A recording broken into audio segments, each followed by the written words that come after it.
Soyez les bienvenus sur le Path of Faith, où nous entreprendrons un voyage de connaissance de soi, orienté par la grâce de la foi et les principes de Jésus-Christ.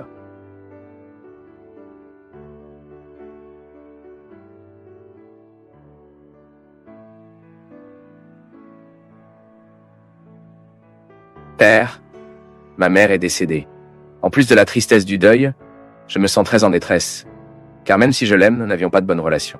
Ce n'était pas une relation normale entre la mère et la fille, et ma mémoire n'atteint pas quand et pourquoi cela a commencé. Elle a toujours été une personne très froide et éloignée. Nous ne pouvions jamais parler en tant que mère et fille, ne l'a jamais manqué avec respect et en période de maladie dont j'ai toujours offert la protection dont elle avait besoin. Le percé était vraiment difficile pour moi de donner ce que je n'ai pas reçu et... Ces dernières années, j'ai fini par devenir un froid aussi. Mon angoisse est aussi parce que je ne pouvais pas être une meilleure personne dans cette situation. Veuillez me donner des conseils. Ma fille, chaque fois que nous perdons une personne, est naturel que nous essayons de mesurer ce que nous vivons. Ce n'est pas possible. Chaque fois que je tourne les yeux vers le passé, j'ai une tendance très naturelle à attribuer la culpabilité, à attribuer des responsabilités, comme si c'était de modifier quelque chose. Le fait est que, comme nous vivons, nous ne sommes pas toujours assez libres pour modifier nos attitudes. Je vous ai parlé ici au début à droite que je ne peux souvent pas changer une attitude parce que je ne suis pas assez libre pour le comprendre. Et la relation entre mère et fille va beaucoup pour cela. Mère n'est pas toujours libre quand elle est mère. Et fils est toujours gratuit lorsque vous êtes enfant. Il peut être conditionné par les forces du moment, les difficultés qui conviennent à cette époque, ou même les crises normatives auxquelles nous sommes confrontés tout au long de notre vie. Oui, tu as raison. Nous ne savons souvent pas comment trouver pourquoi la difficulté de notre mère. Relations familiales, ils sont toujours chargés de culpabilité, et nous ne devons pas agir comme ça. À partir du moment où nous reconnaissons le rôle de l'autre dans nos vies, pourquoi cela nous dérange tellement? Pourquoi nous avons des difficultés avec lui et nous commençons à travailler dans notre vie quotidienne? Les relations deviennent plus en bonne santé. Ainsi, lorsque l'autre disparaît sans que nous fassions ses devoirs, il est naturel que l'inconfort soit plus grand. Parce qu'alors vous romancez déjà, n'est-ce pas? L'autre est mort. Vous ne pouvez pas changer. Puis vous obtenez ces questions infertiles. Ah, si je l'avais fait. Ah, si j'avais dit. Ah, si j'avais modifié.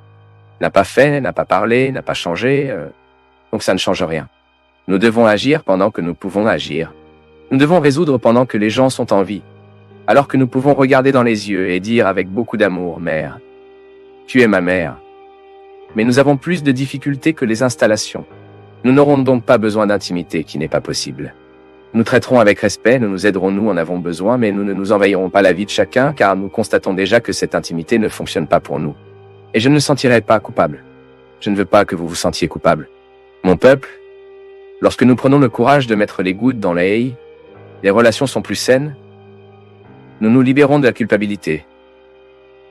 Soudain, vous vous rendez compte qu'il est plus facile de le gérer. Vous vous libérez elle aussi. Nous avons appris à dire non, nous avons appris à dire oui. Nous avons commencé à cultiver plus à la légère. Maintenant, lorsque nous nous attendons à ce que le tombeau se contente de nous en soyons conscients, ce sera toujours plus difficile. C'est pourquoi nous devons être très attentifs au rôle que l'autre joue dans nos vies. Dans la retraite, nous faisons ses devoirs. Combien de mois a été déterminé par l'autre, et qu'aujourd'hui je rejette. Moi, en mûrissais, je voyais les influences de ma mère sur moi, mon père à mon sujet, et je voulais être exactement ce qui en valait la peine. Quel était le résultat de leur péché? Et quand je parle de péché, je n'ai pas cette connotation religieuse, non pas. Voyez-vous, erreur humaine, car ils ont également commis des erreurs avec eux. Ils ont fait une erreur avec mon père, manqué l'éducation de ma mère, puis elle n'avait pas non plus pu corriger les erreurs de cette formation qu'ils lui ont donnée. Elle continue de faire des erreurs avec nous. Et si j'avais des enfants, sans conscience, ce que j'ai aujourd'hui, je serais peut-être trompeur avec eux, car conscient j'ai déjà le risque de faire des erreurs. Je sais que là, dans la retraite, de nombreuses femmes déterminées.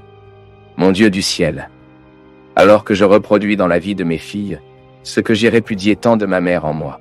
Impressionnant, mon peuple, comme notre action n'est souvent pas consciente, nous n'avons pas mis la lumière. C'est impressionnant lorsque nous agissons. Vous savez, dans une répétition éternelle. Alors ma mère était cruelle envers moi. Je suis cruel envers mes filles. Ou l'effet inverse de cela, non? Ma mère était très cruelle envers moi et je ne peux pas me permettre de donner une commande à ma fille parce que j'ai peur d'être cruel envers elle. Ensuite, vous êtes également dans le contraire. ce qui ne doit pas avoir d'autorité, qui ne doit pas agir lorsque vous devez agir. Parce que le terrain d'entente sera toujours le moyen le plus intelligent. C'est pourquoi c'est le plus difficile. Parce que tout ce qui est plus intelligent est plus difficile. Nécessite de nous. Beaucoup plus qu'un simplisme.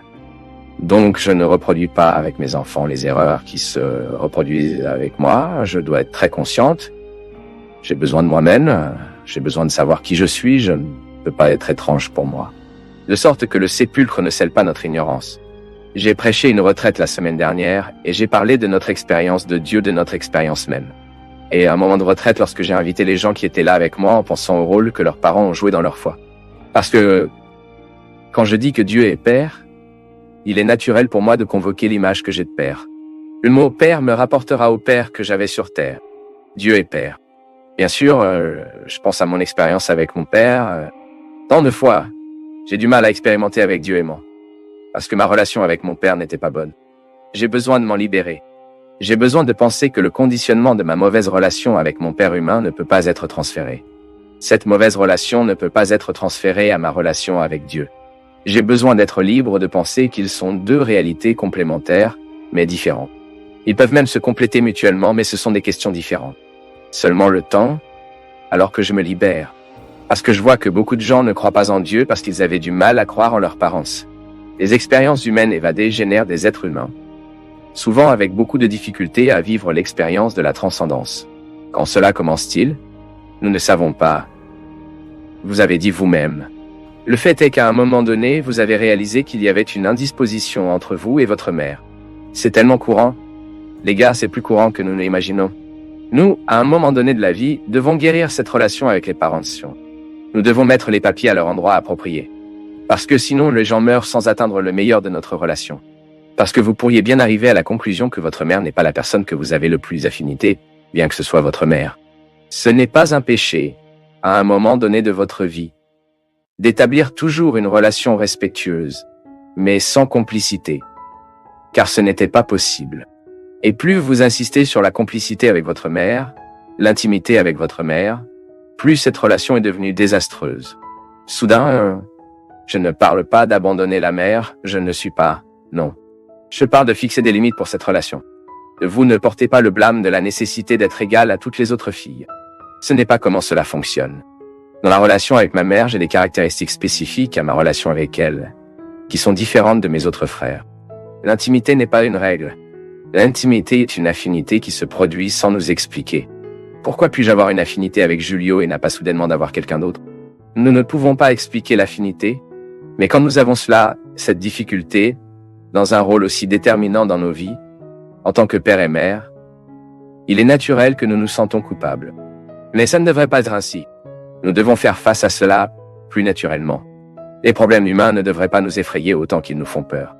Oui, c'est le cas de mon père, mais j'ai des difficultés avec lui. Prêt. À partir du moment où nous avons le courage de dire cela, la vérité nous éclaire, et nous commençons à avoir un peu plus de sensibilité à faire face à la difficulté.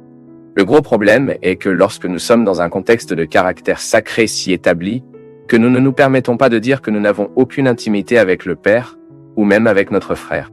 Mais maintenant, vous, ma fille, ce dont vous avez besoin, c'est d'enterrer votre mère, et aussi enterrer votre culpabilité. Vous n'avez pas à vous sentir coupable de ce que vous ne pouviez pas vivre. Mais vous pouvez apporter cela à votre vie en tant qu'enseignement. Ne laissez pas cela se produire dans d'autres relations. Point. Mettez les gens en place. Nous devons le faire même avec des amis, mon peuple. Combien de fois sommes-nous victimes de demandes cruelles de personnes qui n'ont aucun respect pour nous et qui nous exigent ce qui n'est pas juste à exiger? Si vous acceptez les exigences, l'autre ne s'arrêtera jamais. L'autre se sentira dans le désir d'envahir votre vie parce que vous avez une fois fixé la limite.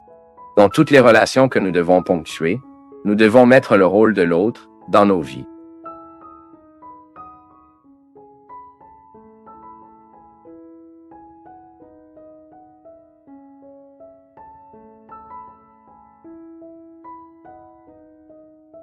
Une lumière partout où elle va, être une lumière au sommet de la montagne. Oui, mon peuple, nous n'avons pas d'autres prétentions. C'est ça. Je veux donc entendre ce conseil de Jésus ici. Je ne veux pas donner des ordres à Dieu, je veux entendre ses conseils et le moment de la prière.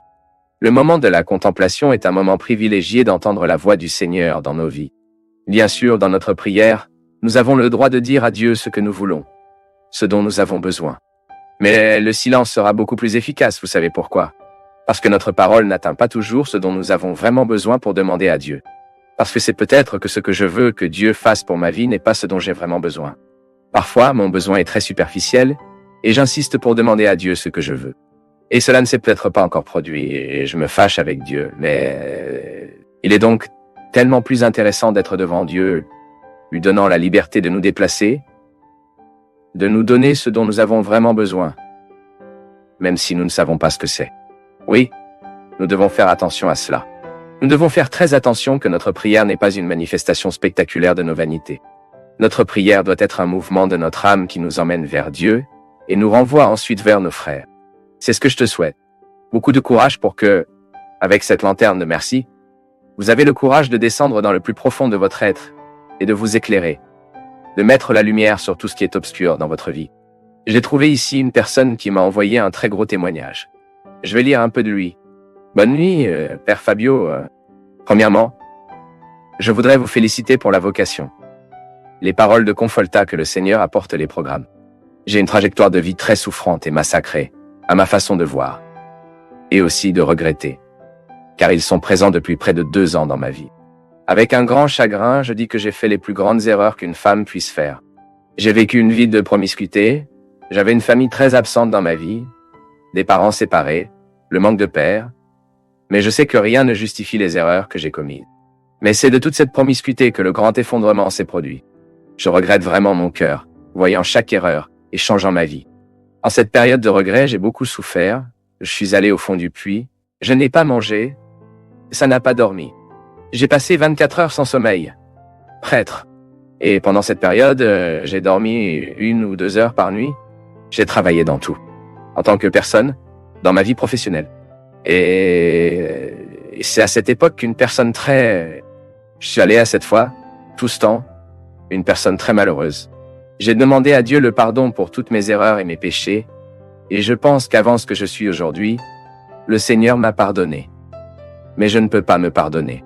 Je devais beaucoup souffrir pour vraiment changer. J'ai changé l'état d'esprit, la posture, la façon de penser, d'agir, a changé ma vie et je peux dire que je suis né de nouveau et que je suis devenu une nouvelle personne. Mais même avec tous mes regrets et mon changement, je ne peux pas continuer. J'ai encore beaucoup de mal à moi-même, beaucoup de blâme. Je ne peux pas oublier le passé. Je me sens malheureux, plus bas et je me suis fermé à tout le monde. Je vis beaucoup de solitude et je ne sais plus quoi faire de ma vie. Il y a 1 an et 6 mois, je suis votre programme, ce qui m'a beaucoup aidé. S'il vous plaît, prêtre, commentez votre programme de regret et comment vous pouvez passer à autre chose après tant d'erreurs commises. Merci beaucoup, Carole. Carole, ma fille, tu as dit une vraie chose. Il est beaucoup plus facile pour nous de croire au pardon de Dieu que de croire au nôtre. Et vous savez que la plupart des gens que je trouve, Carole, qui avaient une vie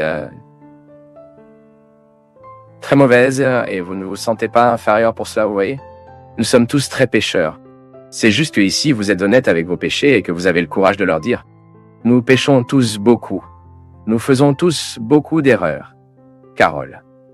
Et nous avons tous besoin de vivre la dynamique du pardon, qui consiste à recevoir de Dieu et à nous l'accorder ensuite. Recevoir de Dieu est la partie la plus simple, sans ce que Dieu nous pardonne. Faites juste une véritable expérience de l'amour de Dieu, et vous verrez que Dieu n'a aucune raison de ne pas vous pardonner. Il est de la pure pitié. Si vous lisez les évangiles, vous verrez que Jésus n'a aucun problème avec les pécheurs. Il a un problème avec les moralistes, a un problème avec les religieux, avec les rats de la sacristie. À ce moment-là, ils étaient d'autres sacrés. Avec ces gens, il avait des problèmes, il avait des difficultés, car il n'a pas toujours trouvé la vérité dans ces gens.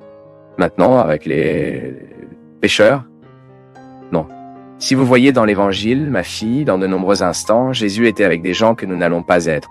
Il allait dans des endroits et il a été critiqué tout le temps pour cela, parce qu'il était avec ces gens. Lorsque le pécheur a lavé les pieds, ce qui était un geste d'intimité, tout le monde avait peur, trouvant absurde de le permettre. Mais il ne se souciait pas de ce que le religieux a dit. Il craignait de parler au cœur de ceux qui avaient vraiment besoin de lui. Donc, garçon, ne vous sentez pas plus petit pour le péché ayant vécu une vie de promiscuité. Nous devons avoir honte de notre hypocrisie. Oui, nous devons avoir honte. Nous devons avoir honte de ne pas avoir le courage de raconter notre fragilité et notre faiblesse. Nous devons avoir honte de coller notre capuche, cachant notre visage pour sortir en soulignant les défauts des autres. Lorsque Jésus éprouve ceux qui sont à l'extérieur, Carole, il nous donne précisément la leçon de vivre. Ensuite, la deuxième étape est la plus difficile.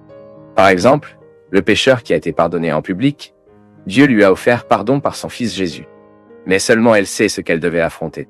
Seulement, elle sait ce qu'elle devait faire. Imaginez que cette femme Carole était allongée sur le lit de milliers d'hommes et avait permis à beaucoup de la traiter comme un objet. Imaginez ce que cela a causé en elle.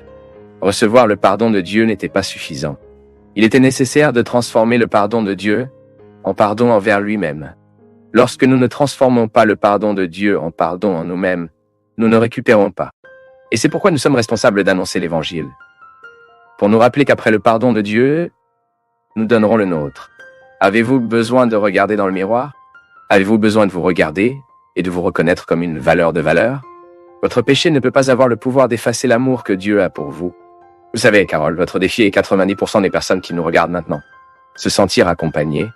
Nous avons tous besoin de transformer le pardon que Dieu nous a donné en pardon. Nous tous, sans exception, Carole, nous avons besoin de faire cette conversion. L'amour que Dieu a pour moi doit me motiver maintenant dans l'amour pour moi. Parce que si je n'ai pas l'amour pour moi, si je n'ai aucun respect pour moi, la vie deviendra impossible pour moi. Ce qui m'amène, Carole, est précisément cette capacité à métaboliser l'amour de Dieu et il devient tellement présent en moi qu'il devient naturellement un amour pour moi, un respect pour la réalité qui m'entoure, un respect pour le territoire qui est le mien. Alors ma fille, regardez tout ce que vous avez vécu, mais ne regardez pas sans faire attention aux gens que Jésus a choisi d'être par lui. Ils sont tous similaires à vous. Tous les gens que Jésus voulait, Carole, sont là. Oh, ils sont similaires à vous. Les gens qu'il a fait des disciples, les apôtres, les gens qu'il a recrutés, qu'il voulait près de lui, sont tous comme vous, sont tous avec des histoires similaires à la vôtre, Carole. Il n'y a donc aucune raison de ne pas vous pardonner. Il n'y a aucune raison de regarder avec mépris.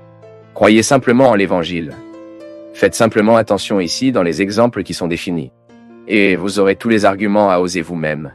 Parce que je connais cet argument que vous n'avez pas à se donner. N'utilisez pas cette question entre vous et lui. Si vous osez vous regarder avec un peu plus de miséricorde, vous comprendrez encore mieux le sens de la miséricorde divine. Bienvenue, Carole, au groupe de ceux qui ont besoin de croire en eux-mêmes. Bienvenue dans le groupe de ceux que Jésus aide. Ceux qui sont souvent à la limite du chemin. Ceux qui ont honte de l'histoire qu'ils ont vécue. Ceux qui sont discrédités. Ceux qui ne savent pas où aller. Bienvenue, Carole. Et des gens comme toi, qui me regardent maintenant, qui a également le même sentiment que Carole, qui a un autre nom, mais il a une histoire similaire. Comme toi, regardez l'Évangile et voyez que tout ce que Jésus a choisi pour être avec lui a eu une vie très similaire. C'est un bon moyen d'évaluer notre christianisme. C'est ici dans l'Évangile. Pardonnez-vous ceux qui vous ont blessé? Pardonnez-vous ceux qui vous offensent ou êtes-vous bien blessé? C'est ici. Une petite phrase simple que Jésus est une gifle face à nous. Que parfois nous voulons comprendre la complexité des choses, posant de nombreuses questions sur Dieu, mais nous n'avons pas le courage de nous poser cela. Je pardonne de la même manière que je veux que Dieu me pardonne? Ou je ne suis pas en mesure d'avoir un cœur simple et aimant, qui comprend le mal que l'autre est si souvent prêt à commettre? Mais voyez à quel point c'est intéressant. Paul est l'objectif que le chrétien se positionne dans la communauté pour une perspective d'exercer constamment avec lui-même, pour faire de l'exercice quotidiennement dans une conversion qui le fait sortir de son égoïsme pour vivre en communauté, toujours en pensant au bien commun. Quand je pense au bien commun, je dois abandonner mon humeur, mon manque de carité, mon manque de justice, mes potins, car sinon je ne construis pas le bien commun. À quel point il est facile d'identifier au milieu de tant de gens cette personne qui a le don de se réconcilier, d'aider à résoudre les conflits. Et vous identifiez bientôt qui est ce qui cause la confusion, qui est le plus difficile, qui est celui qui met un obstacle à tout. Et puis vous vous rendez compte que la façon dont l'être est aussi un petit fruit de choix. Oui, qu'au fil du temps, nous perdons la capacité de reconnaître ce qui nous sauve vraiment. Ce qui me sauve, c'est la force de mon baptême. Je suis ici avec toutes les graines du salut en moi. J'ai juste besoin de les faire s'épanouir. Parfois, dans notre prière, nous faisons la même chose. Nous demandons le dérisoire quand Dieu, en fait, doit nous donner beaucoup plus que cela. Ah, prêtre, Mais pourquoi ne donne-t-il pas, alors? Est-ce que tu sais pourquoi? Parce que lorsque je serai coincé dans ma volonté, je ne peux pas déplacer ma volonté pour que Dieu agisse en moi. L'immature nuira toujours à l'action de Dieu. Parce que l'action de Dieu, elle dépend de notre réaction. Parce que Dieu voulait que ce soit ainsi. Dieu demande toujours une action humaine, même pour ouvrir la mer Rouge. Le peuple a dû mettre le pied dans l'eau. Quand Moïse était terrifié, ne sachant pas comment il ferait pour traverser cette mer, il y court. Que lui dit Dieu? Ah, Père et Moïse, je résoudre votre problème. Non. Il donne une commande. Dites aux gens de marcher. Parlez aux gens pour continuer à marcher. Et seulement à l'époque, ces gens ont commencé à mettre leurs pieds dans l'eau, que la mer a ouvert. Les gens devaient faire leur part. Le peuple a dû exprimer leur confiance. Les gens devaient exercer leur volonté. Nous voulons la libération. Puis, en mettant le pied dans l'eau, l'acte de Dieu est devenu une réalité. Et c'est pourquoi la conversion sera toujours pour nous un exercice de mettre de côté des situations qui nous privent de nous-mêmes. Parce que seuls ceux qui sont en conquête quotidienne savent comment offrir à quelqu'un. Sinon, s'il n'y a pas de recherche personnelle pour vous-même, nous ne pourrons pas offrir à quelqu'un. Et nous ne saurons pas comment comprendre cette liberté chrétienne. Un mauvais mot que vous dites à un enfant, un mauvais mot que vous dites à quelqu'un à qui vous avez une autorité affective à ce sujet, en tant que prêtre, oui, et aussi l'autre de ma vie. Le mot fait mal. La chose la plus précieuse que nous puissions avoir dans la vie est le mot, mais elle peut tuer, mais elle peut aussi la rendre en vie. Une affection peut tuer, s'il est malveillant, s'il est abusif, s'il est irrespectueux, s'il brisait une innocence. Tout nous est autorisé, mais tout ne nous convient pas. Pourquoi tout n'est-il pas tout? Parce que si j'identifie ce comportement, ce choix, le mal de ma relation avec ma famille, avec ma maison, avec ceux qui sont directement liés à moi, pour le bien, je n'ai pas besoin d'accepter. J'ai besoin de sortir de mon histoire. Libérez-vous, débarrassez-vous du christianisme vitrine. Il ne transforme personne. Vous voulez un christianisme qui vous met une seule lampe de poche dans votre main, ce qui est la miséricorde de Dieu, afin que vous puissiez descendre au sous-sol de vos besoins, vos péchés, vos misères. Ne vous laissez pas berner avec la vitrine où vous êtes belle, éclairée et admirée par les autres. C'est au fond, c'est dans le donjon. Le christianisme est le mouvement qui nous fait descendre les escaliers. Plus je descends ces escaliers, plus je connais les structures de ma vie. Et encore, lorsque nous vivons les avantages de cette transformation que l'Évangile nous apporte, ici il y a même un passage que j'aime beaucoup. Saint Paul l'appelle pour apporter à la vie de l'homme la gloire de Dieu. Donc à l'occasion, je dois remplacer mes réalités humaines qui sont naturellement précaires parce que je suis humain autant que je peux être une bonne personne. J'ai toujours ma nature humaine qui est envieuse dans une tréquira. J'ai donc un contexte de réalités humaines que j'ai besoin de gérer tout le temps. Mais ma vocation chrétienne me met sur la possibilité d'avoir cette gloire de Dieu en moi. Mais j'ai besoin de le récupérer. Devenir une référence d'une personne capable de convertir ce qui est laid et beau en lumière.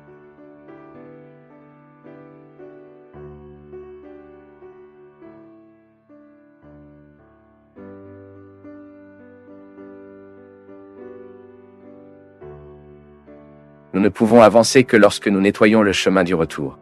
Il ne sert à rien.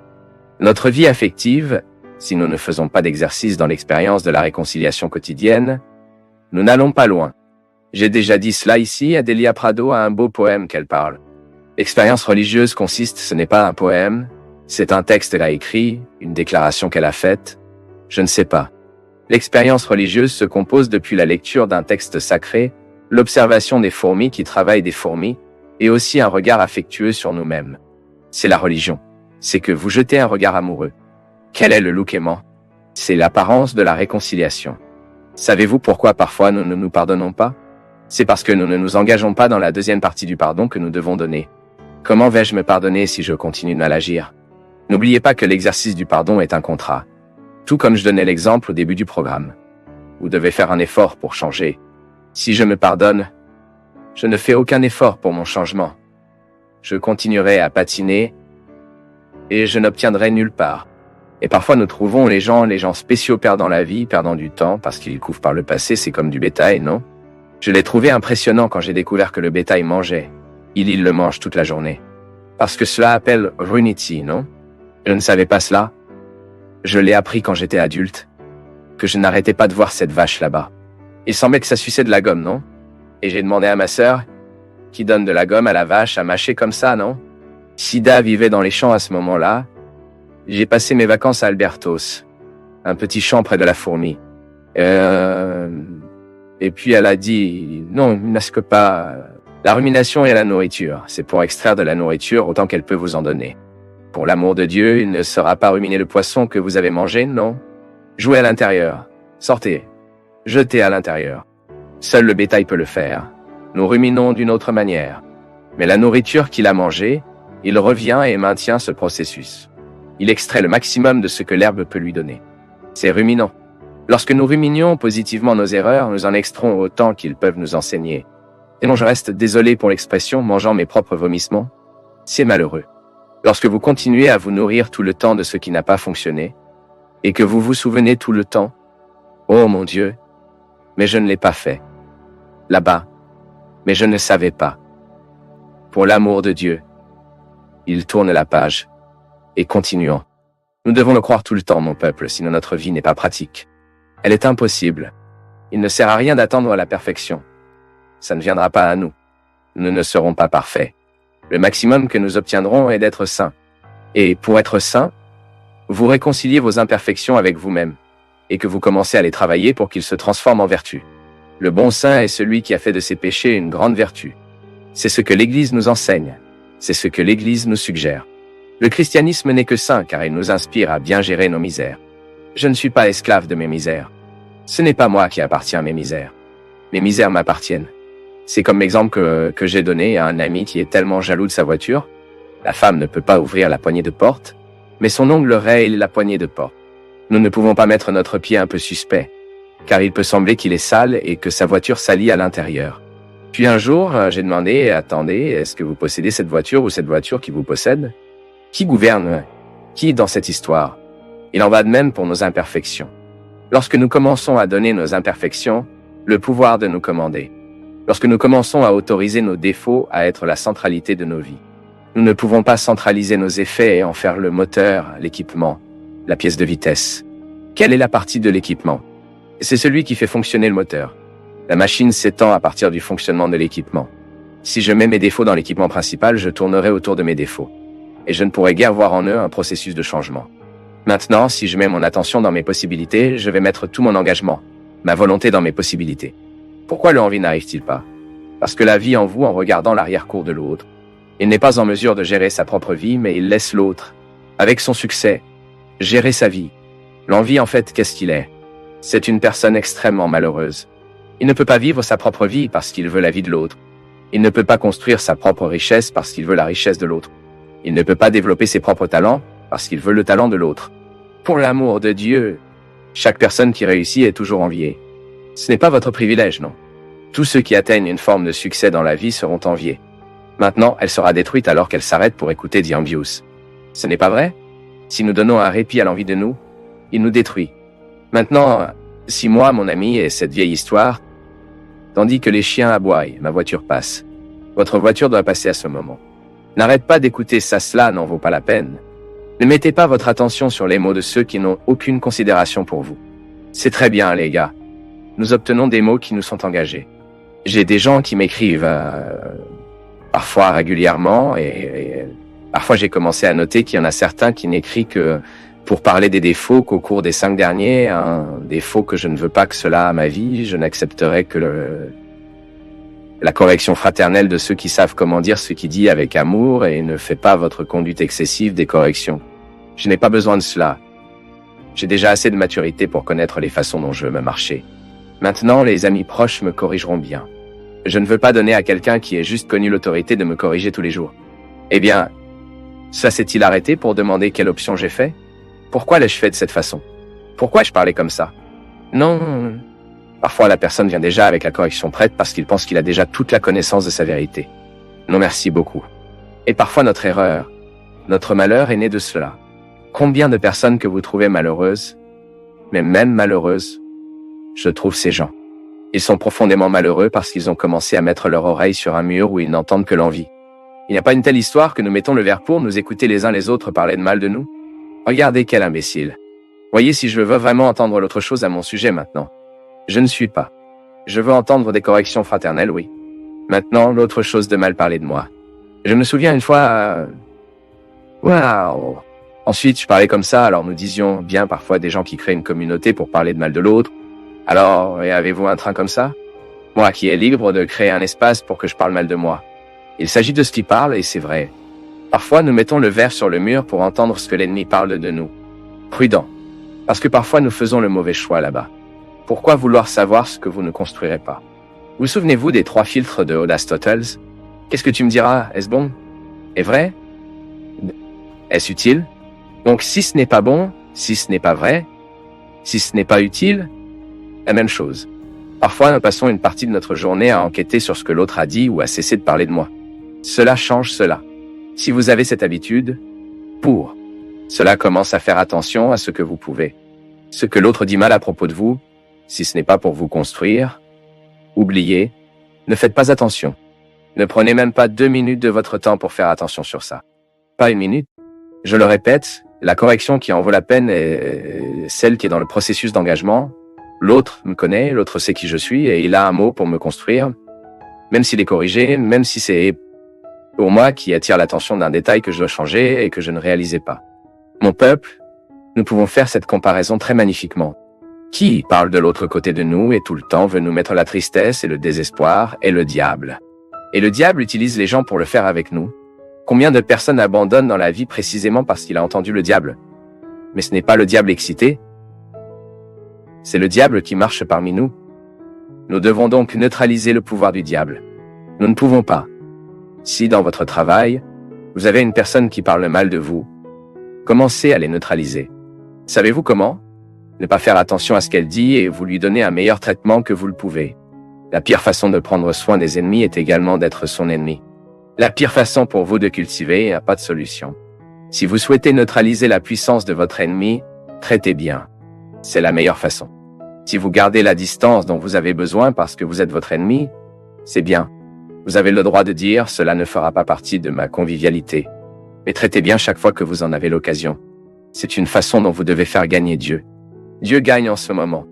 Quand au lieu de nous traiter indifféremment, lorsqu'au lieu de nous traiter de manière agressive, nous changeons la règle. Et parfois nous gagnons les gens de cette façon, mon peuple. De nombreux ennemis sont nourris. C'est parce que nous n'avons pas le courage de les défier. Moi-même, combien de personnes qui prétendaient être mes ennemis et qui, au moment où je traitais comme s'ils étaient mes amis, ils étaient gênés. Parfois, dans notre lieu de travail, nous sommes confrontés à ces choses.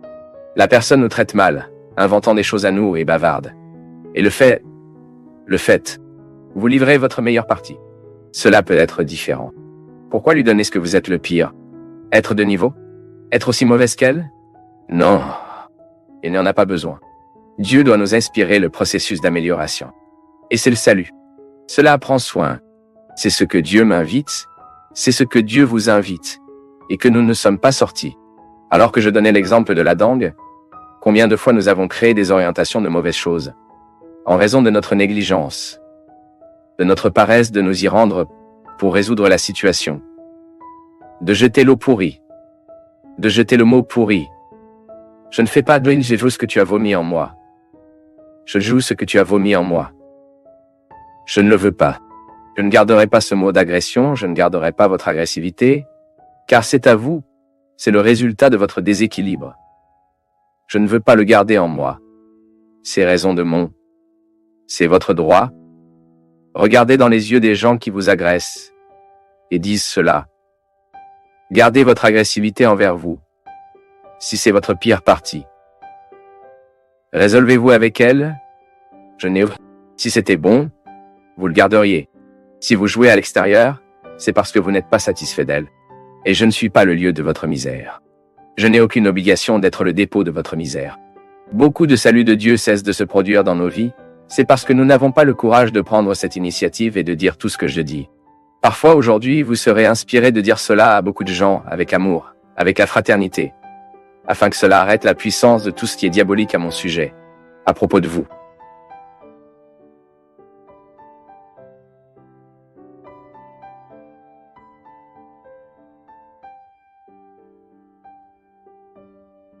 Nous du Path of Faith sommes heureux d'être avec vous en ce moment.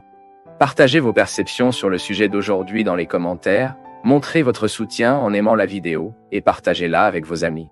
Abonnez-vous à la chaîne pour rester connecté avec nous et ne pas manquer nos nouvelles vidéos.